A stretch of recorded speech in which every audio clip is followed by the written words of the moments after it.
ദൈവനാമത്തിന് മാത്രമുണ്ടാകട്ടെ. നമ്മുടെ കർത്താവായ യേശുക്രിസ്തുവിൻ്റെ നാമത്തിൽ എല്ലാവർക്കും എൻ്റെ സ്നേഹവന്ദനം. ക്രിസ്തുവിൽ ഉള്ള ഒരു മനുഷ്യൻ, മഹാനായ പൗലോസ്, ഭാഗം 243. തുടർന്ന് ഫിലിപ്പിനോട് കർത്താവിൻ്റെ ദാസൻ പറഞ്ഞ വാക്കിതാണ്: ക്രിസ്തുവാണ് വിശ്വാസിയുടെ ജീവിതം, കഷ്ടതകളിലും സന്തോഷിക്കുവാൻ ആഹ്വാനം ചെയ്യുകയാണ്. എങ്ങനെയാണ് സന്തോഷിക്കേണ്ടത് എന്നുകൂടി അവിടെ പറയുന്നു. അതെ, സന്തോഷിപ്പിൻ എന്ന് ഈ ലേഖനത്തിൽ 3 വാക്യങ്ങളിലായി 5 പ്രാവശ്യം പറയുന്നു. 2:18, 3:1, 4:4. ജയിലിൽ അങ്ങേയറ്റം കഷ്ടതയിൽ കൂടെ കടന്നു പോകുന്ന പൗലോസ് സന്തോഷിപ്പിൻ സന്തോഷിപ്പിൻ എന്ന് ആവർത്തിച്ച് പറയുന്നുണ്ട്. ഭൂമിയിൽ ഏറ്റവും കൂടുതൽ സന്തോഷിപ്പാൻ കഴിയേണ്ടത് ദൈവമക്കൾക്കാണ്. അത് ആവർത്തിച്ച് പറയുന്നതിൽ തനിക്ക് മടുപ്പില്ല എന്നുകൂടി കാണിക്കുന്നു. അതുപോലെ അപ്പോസ്തലപ്രവൃത്തി 16:25 ഫിലിപ്പിയിലെ കാരാഗൃഹത്തിൽ പൗലോസ് സന്തോഷത്തോടെ പാടി സ്തുതിച്ചത് ഇവർക്കറിയാവുന്നതുമാണ്. കരയേണ്ട സ്ഥാനത്ത് സന്തോഷിക്കുകയാണ്. അത് അധികം പേർക്കും കഴിയുന്ന കാര്യമല്ല. അത് ആത്മാവിൻ്റെ ഫലമാണ്.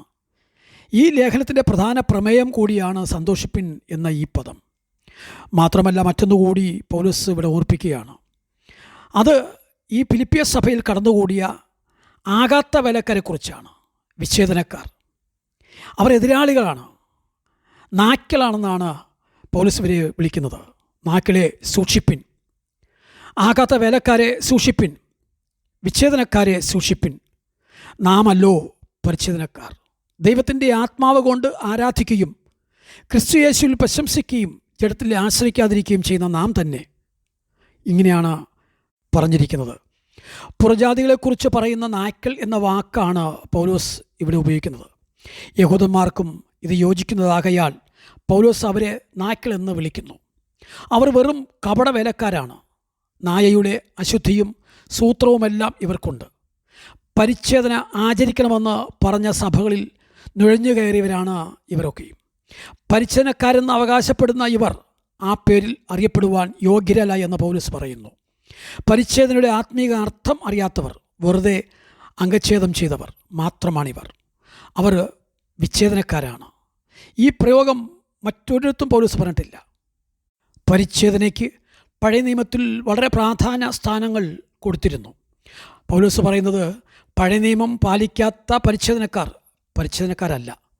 പുതിയ നിയമം അനുസരിക്കുന്ന നാമാണ് ആത്മീയ അർത്ഥത്തിൽ പരിച്ഛേദനക്കാർ. അവർ 3 കാര്യങ്ങൾ ചെയ്യുന്നു.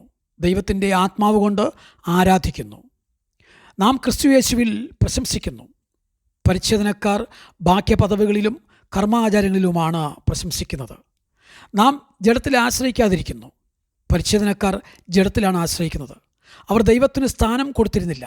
അതുകൊണ്ടാണ് കർത്താവ് അവരോട് അയ്യോ കഷ്ടം എന്ന് പറയേണ്ടി വന്നത്.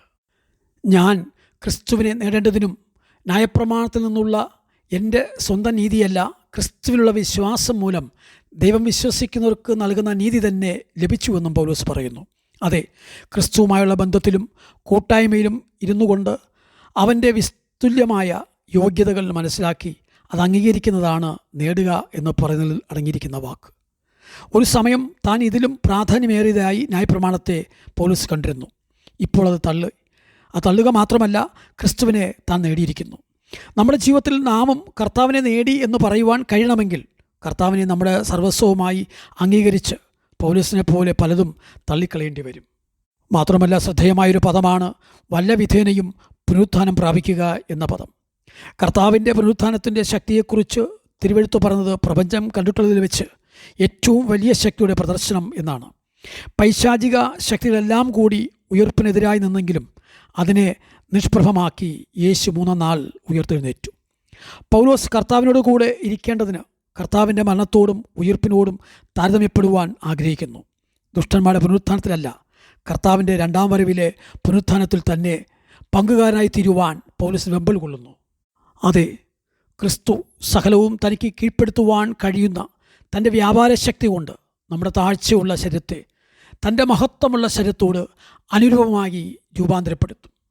10,000ങ്ങളിൽ സുന്ദരനായിരുന്നവൻ കണ്ടാൽ ആളല്ല എന്ന് തോന്നുമാറ് വിരൂപനായി തീർന്നു. എന്നാൽ അവൻ ഉയർത്തെഴുന്നേറ്റപ്പോൾ തൻ്റെ പഴയ മഹത്വത്തിലേക്ക് തിരികെ പ്രവേശിച്ചു. സ്വർഗീയ തേജസ്സിനാൽ നിറയപ്പെട്ടു. തുടർന്ന് അടുത്ത ഭാഗത്തേക്ക് വരാം. ദൈവം അനുഗ്രഹിക്കട്ടെ.